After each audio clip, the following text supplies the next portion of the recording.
Assalamualaikum warahmatullahi wabarakatuh. Bismillahirrahmanirrahim. Alhamdulillahi rabbil alamin. Wabihi nasta'in. Wa na'udzu bihi min syururi anfusina wa min sayyiati a'malina. Wa nashhadu an la ilaha illallah wahdahu la syarika lah. ونشهد أن سيدنا محمدا عبده ورسوله والصلاة والسلام على أشرف الأنبياء والمرسلين سيدنا وحبيبنا وشفيعنا ومولانا محمد في الأولين والآخرين وفي الملأ الأعلى إلى يوم الدين. سبحانك لا علم لنا إلا ما علمتنا إنك أنت العليم الحكيم. Rabbi shrah li sadri wa yassir li amri wahlul 'uqdatam min lisani yafqahu qawli. La ilaha illa anta subhanaka inna kunna minadh dhalimin. La ilaha illa anta subhanaka inna kunna minadh dhalimin. La ilaha illa anta subhanaka inna kunna minadh dhalimin. Amma ba'du. Usikum wa nafsi bitaqwallah faqad fazal muttaqun. Jadi alhamdulillah yang dikasihi dan dihormati para pencinta ilmu yang sama-sama mendapat rahmat dan hidayah daripada Allah Ta'ala untuk berbakti kepadanya di malam yang barakah ini. Dan kita akan sama-sama kembali mengadakan kelas pengajian ta'mir secara online, khusus malam ni jadualnya untuk surau Taman Pantai Mas, daerah Port Dickson lah. Jadi oleh kerana PKP, disebabkan PKP kita tak dapat mengadakan kuliah secara bersemuka, maka kita diberi arahan untuk mengadakan kuliah secara online. Jadi saya nak menyambung sedikit sebanyak berkaitan dengan murtad atau terbatalnya syahadah seseorang Islam, yang mana kita dah baca dulu tu, sekiranya seorang itu murtad, apakah hukuman yang dikenakan. Mana tidak lain tidak bukan orang Islam yang murtad keluar pada agama Islam, jadi mereka itu dihukum bunuh. Walaupun begitu, pihak pemerintah akan memberi nasihat, memberi galakan untuk mereka bertaubat dan memberi ancaman sekiranya mereka tak mau bertaubat, kemudian barulah dijalankan hukuman bunuh. Dan begitu juga bila seseorang Islam itu murtad, perkahwinannya terbatal, tidak sah berkahwin lagi kerana mereka bukan beragama Islam. Nah, kemudian sembelihan mereka tak boleh dimakan kerana salah satu syarat sembelihan yang sah itu dilakukan oleh seorang Islam. Jadi kalau orang yang sudah murtad ini, dia telah menjadi bukan Islam, jadi kafir. Jadi sembelihan dia tak boleh kita makan lagi. Dan harta pesaka dia tidak difaraid. Jadi Baitul Mal akan mengambil hartanya. Tapi kalau dia sudah kembali kepada Islam, hartanya akan diserahkan baliklah. Jadi kenapa hartanya diambil? Kerana dia sudah termasuk dalam golongan kafir harbi, kafir yang memerangi Islam. Jadi harta mereka itu akan diambil seperti harta rampasan perang. Walaupun begitu, sekiranya anaknya, isterinya, dia ada anak isteri yang masih Islam, tapi harta tu akan diberikan jugalah kepada waris-waris mereka. Tetapi itu adalah perbahasan yang lain pula. Jadi insyaAllah malam ni kita nak sambung. Saya gunakan kitab Mastikah Hadis jilid yang pertama, bukan jilid yang ketiga. Minta maaf lah, jilid yang pertama. Jadi kata Bismillahirrahmanirrahim. Allahumma salli ala Sayyidina Muhammad wa ala alihi wa sahbihi wa sallim. Amma ba'du. Qala musannifu rahimahullahu ta'ala wa nafa'ana bi'ulumihi fid daraini amin. Perkara-perkara yang menyebabkan rosaknya iman dan Islam. Jadi ada perkara-perkara sebab-sebab punca seseorang itu menjadi murtad, wal iazubillah, tak menjadi orang beriman lagi, tak jadi orang Islam lagi. Jadi dia kata dalam kitab ni, perkara yang menyebabkan rosaknya iman dan Islam itu terbahagi kepada 3 bahagian. Bahagian yang pertama, i'tiqad, kepercayaan yang bertentangan atau yang bersalahan dengan dasar-dasar Islam, iaitu pertama, i'tiqad. I'tiqad bahawa alam ini qadim, tidak ada penciptanya, atau alam ini kekal selama-lamanya. Itu yang pertama lah. Dia beriktikad bahawa alam. Apa dia alam? Alam ini adalah sesuatu perkara yang bukan Allah Ta'ala. Bahasa Arab kata ma siwallah. Mana apa-apa yang selain daripada Allah. Apa-apa yang bukan Allah.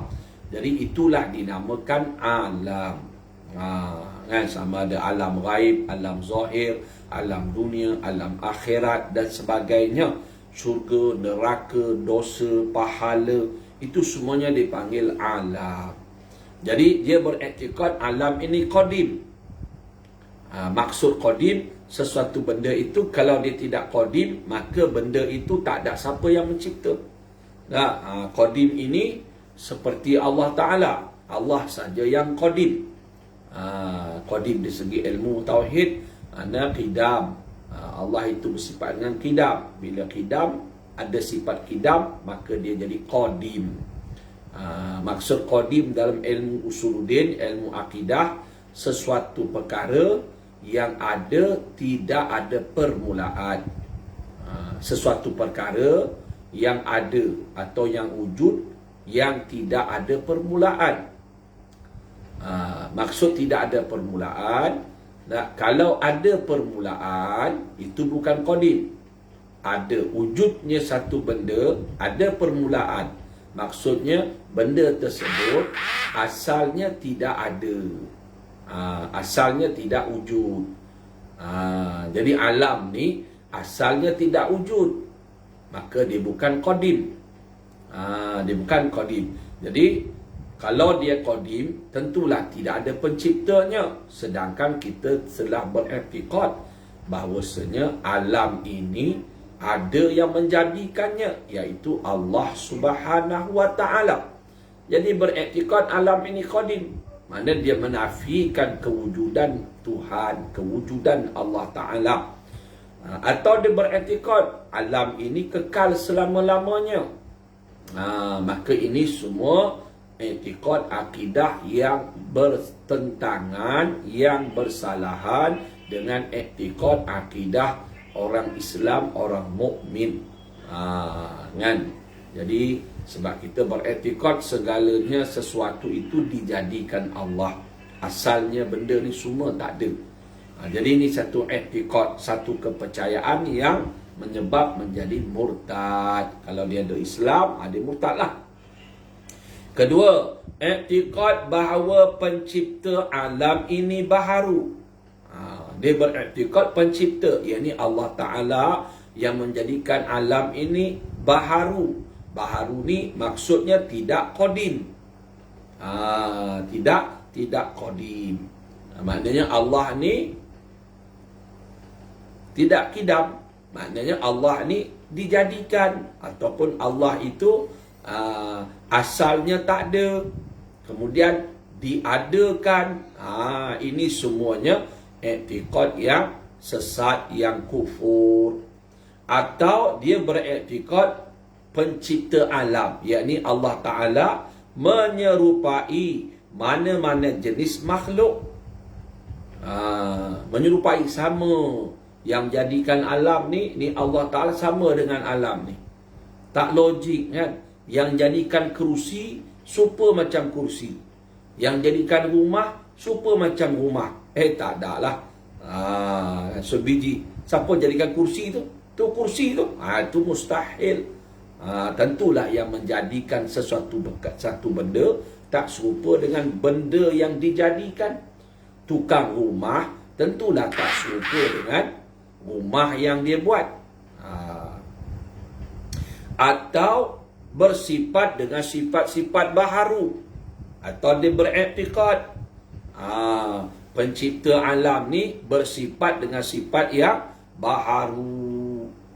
Sifat makhluk lah. Dia mendengar serupa kita, dia melihat serupa dengan kita, dia hidup serupa dengan kita. Ada mana sifat-sifat baharu ni ada kelemahan, ada kekurangan. Sifat-sifat baharu ni maksudnya benda yang tidak qadim lah. Selain Allah semuanya tidak qadim. Selain Allah tidak qadim. Kemudian dia berektikad Allah Ta'ala ni sifatnya serupa dengan sifat makhluk ni.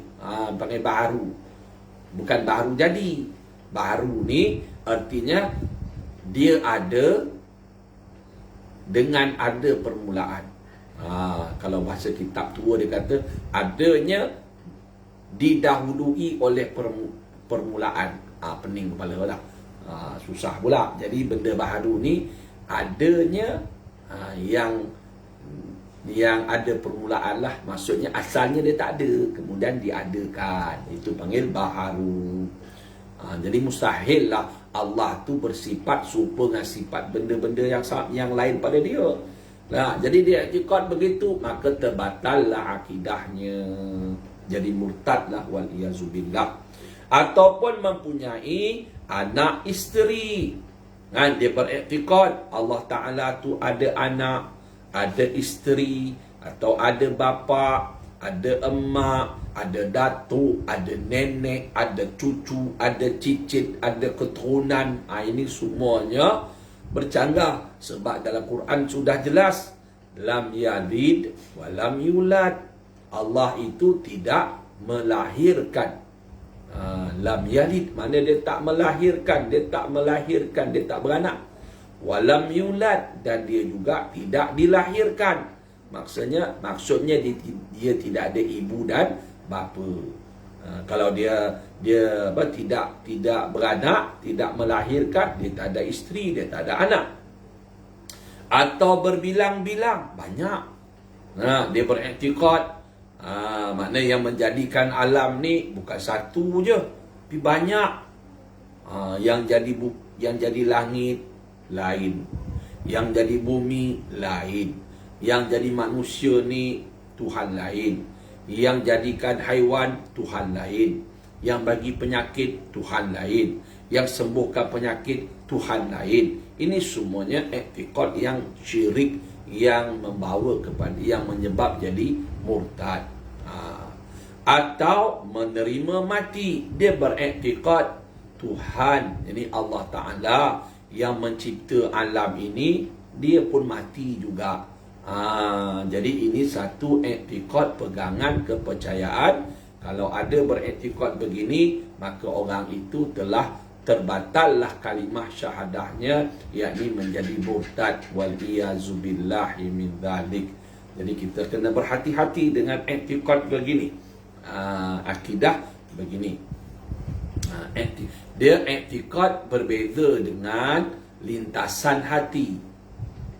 Dia kadang-kadang ada orang yang Allah Ta'ala uji dengan bisikan daripada iblis. Ada bisikan, dia ragu-ragu. Yang itu dipanggil was-was. Yang tu tak menjadi murtad. Itu satu lintasan hati. Yang tu perlu dia hanya hilangkan dengan menyebut amantu billah, aku beriman kepada Allah, atau dengan banyak zikir, maka hilanglah gangguan-gangguan tersebut. Tapi iktikad ini dia satu pegangan hati, kepercayaan yang dia buat tu dengan rela hatilah. Iktikad ni satu kepercayaan yang tidak ada berbelah bahagi, yang tidak ada ragu-ragu, dia percaya sungguh. Ini satu iktikad yang salah, yang bukan daripada ajaran agama Islam. Yang ketiga, bahagian ketiga dia kata iktikad, ini beriktikad, berkeyakinan, menafikan atau menolak atau tidak mempercayai kebenaran apa yang disampaikan oleh Rasulullah sallallahu alaihi wasallam. Dia menolak apa yang Rasulullah SAW sampaikan tu, dia kata tak betul, salah, kan, dia tak percaya. Atau i'tiqad bahawa Nabi Muhammad sallallahu alaihi wasallam yang sebenar ialah yang disebutnya Muhammad yang batin, bukan Muhammad yang zahir. Dia kata Nabi Muhammad yang sebenar, Muhammad yang batin. Zahir tu bukan. Yang tu kita tak boleh ikut, dia kata. Kan? Ini satu i'tiqad yang salah. Dia kata Muhammad yang batin itulah yang sebenar, Muhammad yang zahir itu tak sebenar. Ini kadang-kadang orang-orang ni kemungkinan dia ada belajar ilmu-ilmu yang kemungkinannya sebahagian ilmu-ilmu tasawuf yang peringkat tinggi. Jadi dia silap faham. Bila silap faham tu jadi i'tiqad. Kan? Mungkin ada kan, Muhammad zahir tu, Muhammad batin tu yang kita pun tak mengaji lah. Kan? Tapi di satu i'tiqad. Sebab kita pun ada yang zahir, ada yang batin. Zahir kita begini, batin kita tu yang membicarakan tentang kerohanian. Itulah yang ceritanya. Jadi puak-puak mangkuk ni dia silap faham. Sebab apa? Dia mungkin belajar tak ada guru. Sebab tu mesti nak belajar apa ilmu pun mesti ada guru. Nak belajar kereta ada guru. Nak belajar matematik ada guru. Belajar agama pun ada guru. Begitu juga dalam mata pelajaran agama ni pun tak semua guru mahir semua ilmu. Tapi bagi orang awam ni, bila seseorang tu dah dipanggil ustaz, panggil tok guru, panggilnya maulana ke apa ke, dia faham ustaz, tok guru, maulana, semua dia tahu. Tak, kadang-kadang dia mungkin dia memahir cabang ilmu lain. Mungkin dia mahir ilmu fiqh, ilmu nahwu, ilmu tafsir, atau mungkin dia mahir ilmu hadis, ilmu yang lain tu dia tak berapa mahir. Kadang dia mahir ilmu Quran, ilmu qiraah. Kita tanya dia tentang ilmu yang lain pada tu, dia pun mungkin dia tak berapa mahir. Dia mengaji cuma tak mahir. Bila tak mahir tu, kadang-kadang minta maaf cakap, dia pun tak sedar diri, dia pun bagi jawapan. Lagi cari penyakit. Lagi cari penyakit ni lah. Macam tu lah. Kadang-kadang begitu berlaku. Dia faham ustaz ni tak boleh ngajar tajwid. Habis benda-benda lain pun dia kata ustaz ni faham tafsir, faham semua. Rosak lah. Dia macam tu. Kadang orang ni macam manusia lah kan. Kadang dia tu dia pandai apa, bancuh simen dia. Bancuh simen. Bancuh simen dia pandai. Ikat bata dia pandai. Tapi nak naikkan bumbung, nak buat kerja kayu mungkin dia tak pandai. Boleh jadi begitu. Macam tu lah. Jadi kemungkinan dia belajar tu tak ada guru kan. Jadi tak ada guru. Malam syekh, malam yakun syekh, fa syaitanu syekhuhu. Siapa-siapa yang tak ada guru, syaitan lah guru dia. Belajar dengan syaitan, jadi bahaya. Jadi kadang-kadang jadi sesat. Atau i'tiqad bahawa kerasulan Nabi Muhammad SAW hanya untuk orang-orang Arab saja. Ini pun satu i'tiqad akidah yang sesat, yang kafir. Waliyazubillah. Dia beriktikad bahawasanya Nabi Muhammad SAW ni diutus hanya untuk bangsa Arab saja. Bangsa India, bangsa Pakistan, bangsa Bengali, bangsa Melayu, bangsa Amerika, bangsa itu semuanya tak perlu ikut Nabi Muhammad, kata. Ini satu i'tikad yang salah.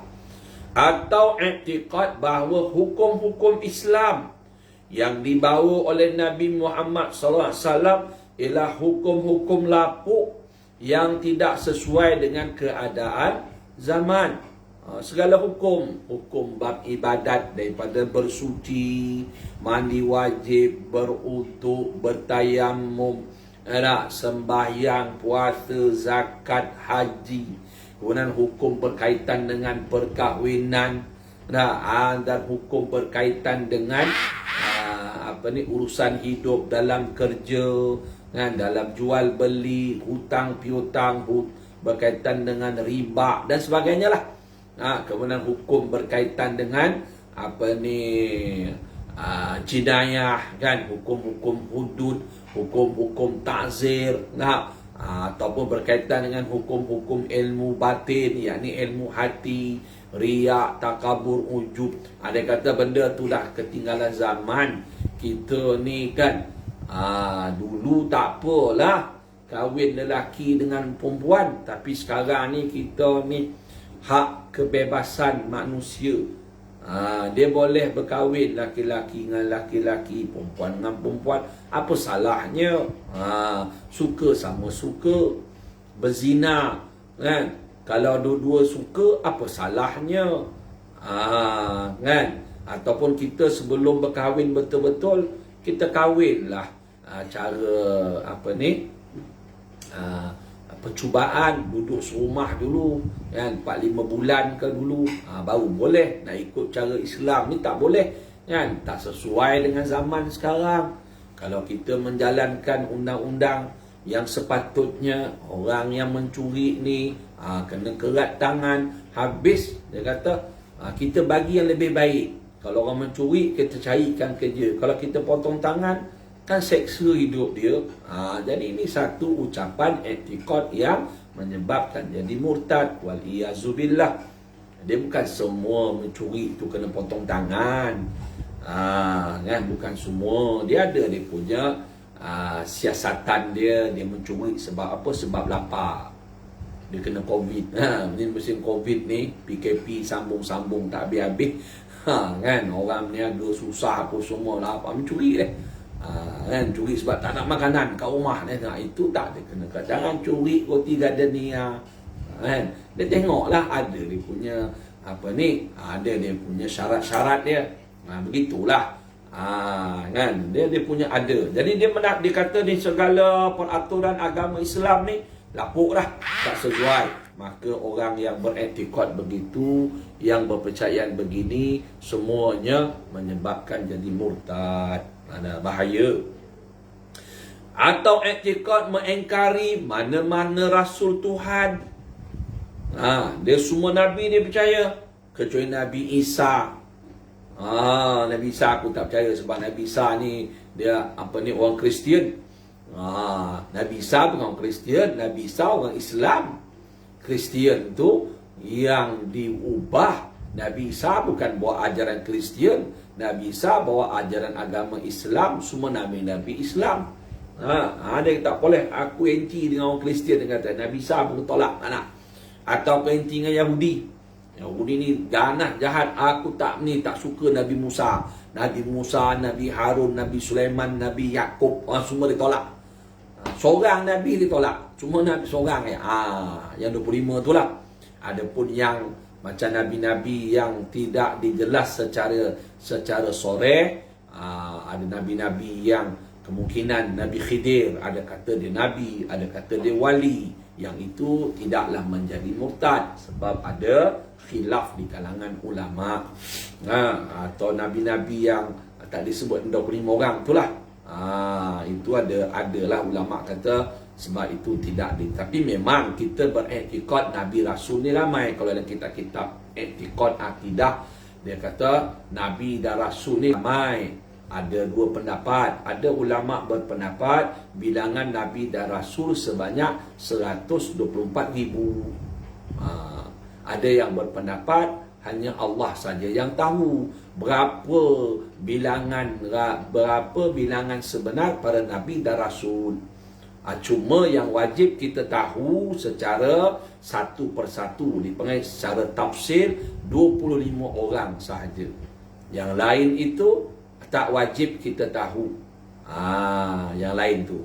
Jadi yang 25 itulah. Kan? Menolak. Macam kata almarhum Tok Guru saya lah. Almarhum Tok Guru saya, seorang Tok Guru saya, nama dia Ibrahim. Kami panggil Pak Ibrahim. dia belajar di India. Dia belajar di India lah. Jadi dia cerita tentang Mirza Ghulam Ahmad Qadiani, ajaran Qadiani lah. Jadi pengasas ajaran Qadiani ini namanya Mirza Ghulam Ahmad Qadiani. Qadiani ni tak silapnya nama tempat dia lah. Dia ni belajar madrasah, belajar di madrasah. Tapi otak dia tak apa sihat sikit, tak belajar, tak apa cerdik. Kemudian mengaji pun tak habis. Jadi sebelum dia buat ajaran Qadiani dia tu, sebelum dia mengaku jadi Imam Mahdi, mengaku jadi Nabi, mengaku jadi Nabi Isa sebagainya. Jadi dia masa tu India dijajah oleh orang Inggeris. Dia jajah orang Inggeris. Jadi dia duk tengok orang Inggeris ni duk hentam Nabi Muhammad SAW. Dia pun buat satu kitab. Kitab dia tu menghentam Nabi Isa alaihi salam. Bagi dia tu dia nak membela Nabi Muhammad lah, Nabi Muhammad SAW. Dia pun nak menghentam orang Kristian. Dia buatlah satu kitab menghentam Nabi Isa.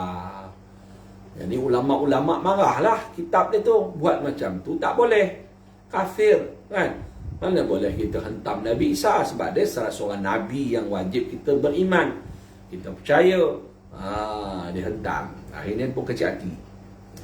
Kan, dia konon buat tu. Dia pun buatlah ajaran dia tu, mengaku jadi Imam Mahdi.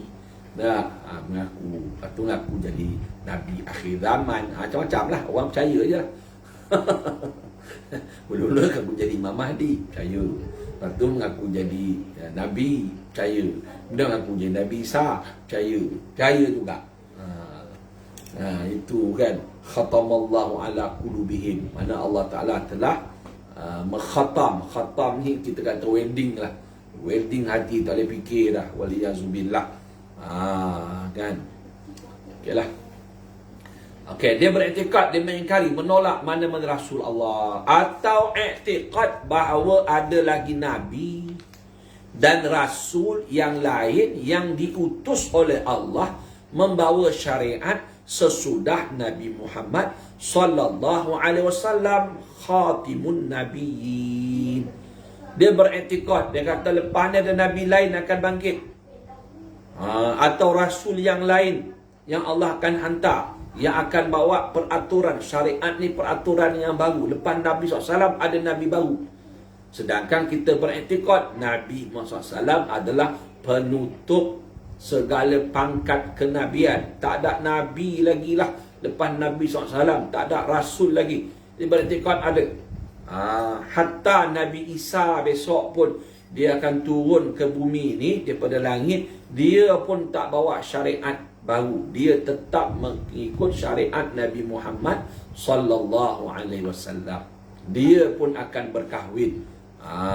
Dia pun akan berkahwin. Jadi Nabi Isa akan turun. Bila turun, wallahu alam bisawab.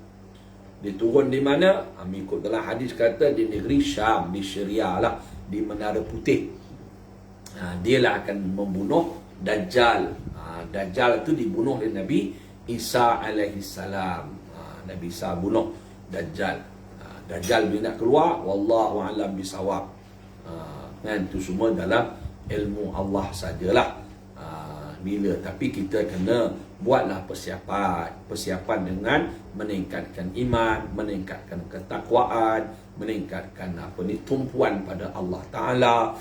Rasulullah pun dah bagi nasihat, cara-cara untuk menghadapi tipu daya Dajjal ni kan. Ada doanya, baca surah Kahfi ke dan sebagainya, berselawat banyak ke kan, berzikir kan. Jadi itu boleh membantu kita untuk menghadapi fitnah-fitnah akhir zaman. Kan? Jadi salah satunya Dajjal. Dajjal ni artinya sangat membohong. Jadi kita wajib beriman akan Dajjal akan keluar. Tapi beriman tu bukan ikut dia, percaya sebab Rasulullah bagi tahu. Dia Dajjal, sebelum Dajjal keluar, Imam Mahdi keluar. Bukan Haji Mahdi. Saya ingat lagi masa saya ambil tauliah mengajar dengan mantan mufti Negeri Sembilan, almarhum Datuk Murtada. Almarhum Datuk Murtada ni jadi pak saudara dia Haji Mahdi. Haji Mahdi pelakon tu lah. Haji Mahdi kan. Haji Mahdi ni dia mengaji. Dia alim tu, ilmu orang berilmu ngaji di Mekah. Jadi ada dah orang kata Haji Mahdi tu Imam Mahdi. Marah dia. Dia kata ada pula kata. Pak saudara aku kata. Jadi kadang-kadang orang ni kau cakap bergurau ke apa wallahualam, tapi tu satu yang salah lah.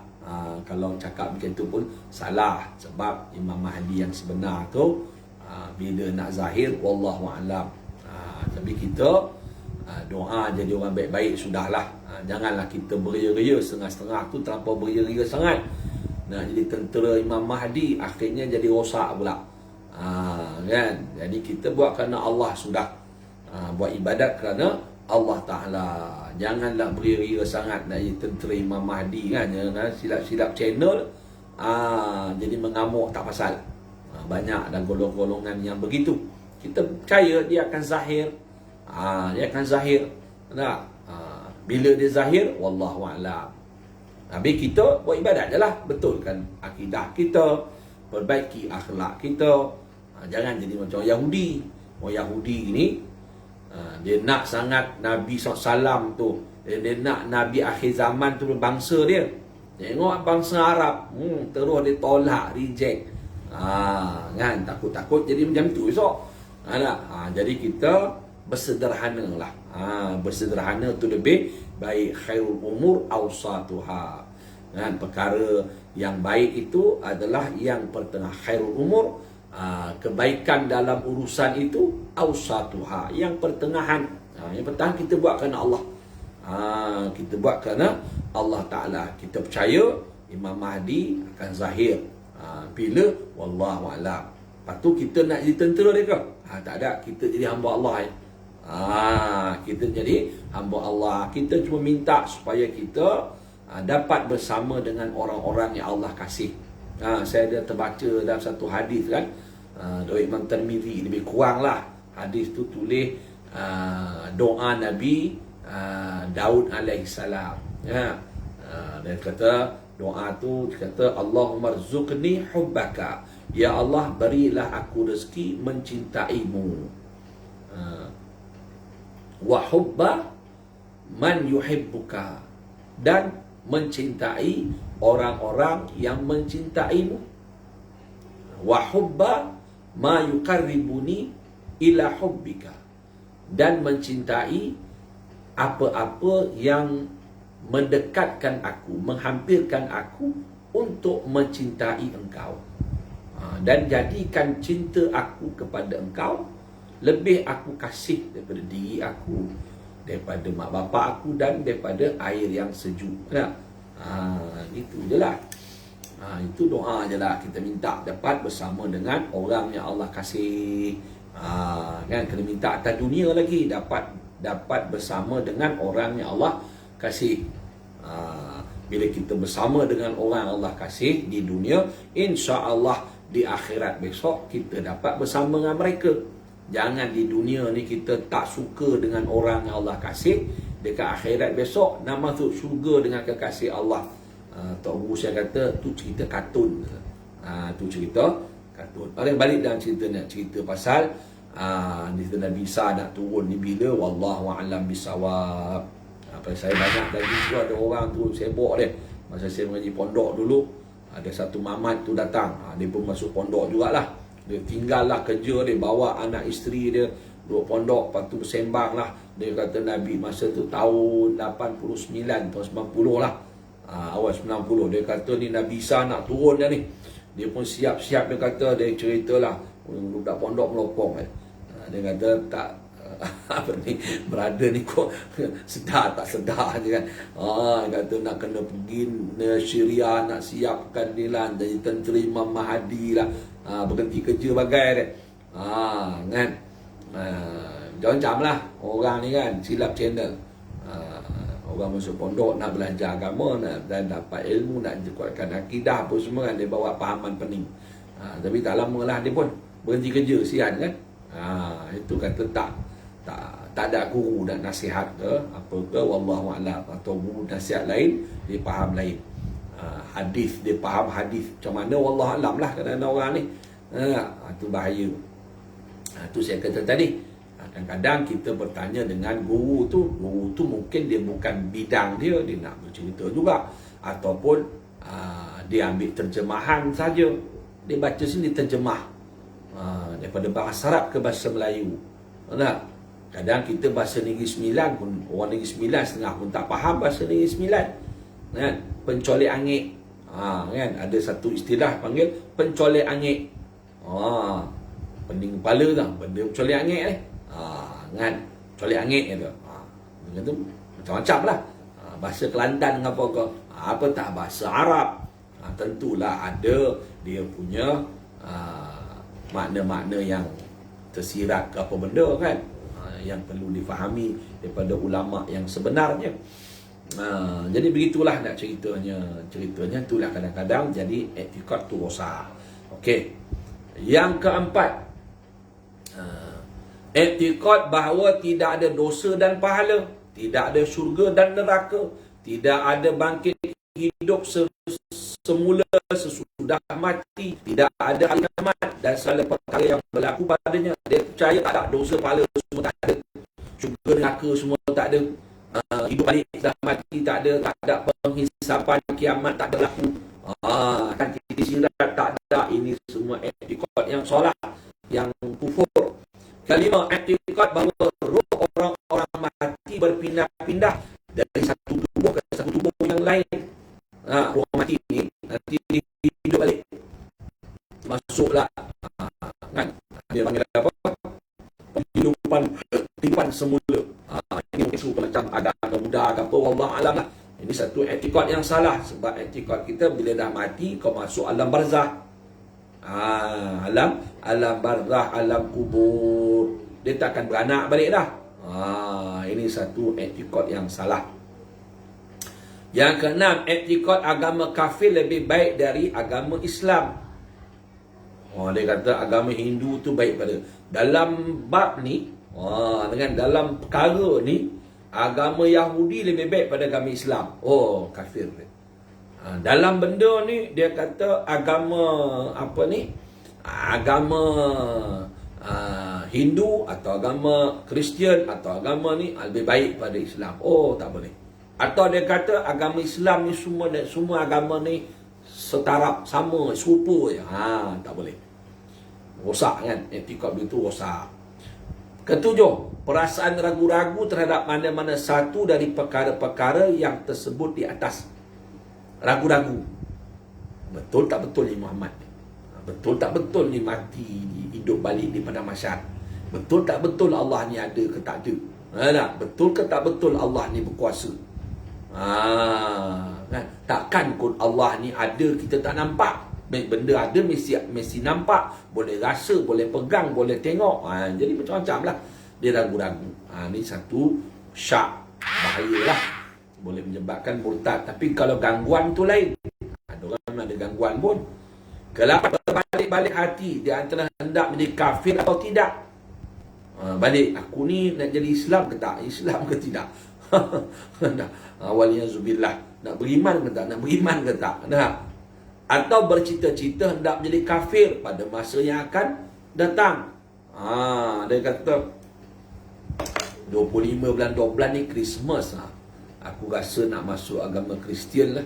Bercita-cita dia nak jadi, walaupun belum masuk bulan 12 lagi. Waktu dia bercita-cita tu jadi murtad.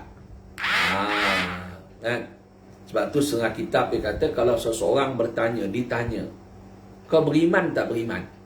Lalu dia jawab, insya-Allah beriman. Dia kata insya-Allah.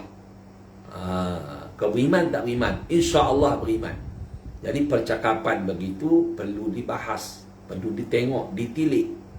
Sekiranya dia berkata insya-Allah itu sebab meragui nak beriman ke tak beriman. InsyaAllah, jika Allah kendaki aku beriman. Mana dia hati dia tak putus, tidak jazam, tidak bulat untuk jadi orang mukmin, maka dia telah menjadi murtad. Tapi kalau dia masuk insya-Allah beriman, Maksudnya aku pun tak tahulah. Kan tak tahu nasib aku kan penghujung tu. Kan itu tak apalah. Ataupun disebut insya-Allah, kerana mengambil barakah nama Allah. Yang selamat jangan sebutlah insya-Allah. Kalau orang tanya kau beriman ke tak beriman, jadi kita kena kata aku orang mukmin. Kan mesti kita pasti, i'tiqad yang bulat, yang pasti, kita percaya. Bila mukmin maknanya kita percaya kepada rukun-rukun iman. Kita percaya dengan Allah, percaya dengan Nabi Muhammad SAW, percaya dengan apa yang dibawa oleh Nabi Muhammad SAW itu adalah semuanya benar daripada Allah Ta'ala. Itu dipanggil mukmin, dipanggil mukmin. Orang tu panggil orang mukmin. Kalau Islam ni, Islam dia lebih kepada praktikal lah. Lebih praktikal. Tapi kalau mukmin dia Islam lah. Kalau Muslim pun dia mukmin juga, dia berkait lah. Kan? Jadi kita berhenti takat ni dulu. InsyaAllah nanti kita akan sambung lagi sekiranya kalau PKP sambung, kita sambunglah kuliah online ni. Kalau tak ada, kita berjumpa. Kalau mudah-mudahan lah dapat kembali balik bersama Masjid Surau, aktiviti ibadat macam biasa kan. Jadi kita mohon semoga Allah Ta'ala permudahkanlah.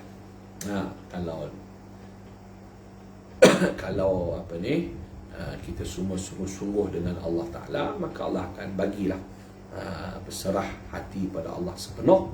InsyaAllah kan Allah akan buka jalan kan. Wa may yattaqillah yaj'al lahu makhraja. Siapa yang benar-benar bertakwa pada Allah, Allah akan bukalah jalan keluar daripada sebarang kesulitan. Allah yaj'al makhraja wa yarzuqhu min haitsu la yahtasib. Dan Allah akan bagi rezeki kepada dia daripada benda yang berjalan cara yang dia tak terfikir, yang dia tak sangka. Syaratnya takwa lah. Mudah-mudahan kita semua termasuk dalam golongan yang benar-benar bertakwa kepada Allah Ta'ala. Jadi saya berhenti takat ni dulu. Saya mohon maaf kalau salah dan silap dalam tutur kata, ada bahasa yang tidak semenggah, tak senonoh, atau ucapan-ucapan yang tidak bersesuaian. Itu daripada nafsu saya sendiri, kejahilan yang ada pada saya. Sedikit sebanyak perkongsian kita pada kali ini, kalau ada manfaat semata-mata limpah kurnia Allah Ta'ala kepada kita semua, dengan keberkatan junjungan besar kita Nabi Muhammad sallallahu alaihi wasallam, dengan keberkatan para sahabat baginda radhiyallahu anhum ajmain, keberkatan para wali-wali Allah yang menjadi manusia-manusia yang hampir dengan Allah Ta'ala, dan juga dengan keberkatan para ulama yang berkhidmat kepada agama secara jujur dan ikhlas, dan juga dengan keberkatan yang saya kasihi sanjungi guru, tok guru yang menjadi pendidik saya, murabbi saya. Semoga Allah Ta'ala memberi kebaikan yang banyak kepada almarhum tok guru saya, dan juga kepada semua tok-tok guru, guru-guru, ustaz-ustaz yang mengajar, mendidik saya, dan sekalian doa-doa ibu dan bapa kita semua, dan doa-doa muslimin dan muslimat, mukminin dan mukminat. Jadi kita hadiahkan Fatihah kepada mereka semua. Mudah-mudahan Allah Ta'ala mengampun dosa kita, memasukkan kita bersama dengan orang-orang yang Allah kasih dan redha. Al-Fatihah. Bismillahirrahmanirrahim. Alhamdulillahirabbil alamin. Ar-Rahmanirrahim. Maliki yaumiddin. Iyyaka na'budu wa iyyaka nasta'in. Ihdinas siratal mustaqim. Siratal ladzina an'amta 'alaihim ghairil maghdubi 'alaihim waladdallin. Amin. Wabillahi taufiq wal hidayah. Wassalamu alaikum warahmatullahi wabarakatuh. Allahumma shalli ala Muhammad. La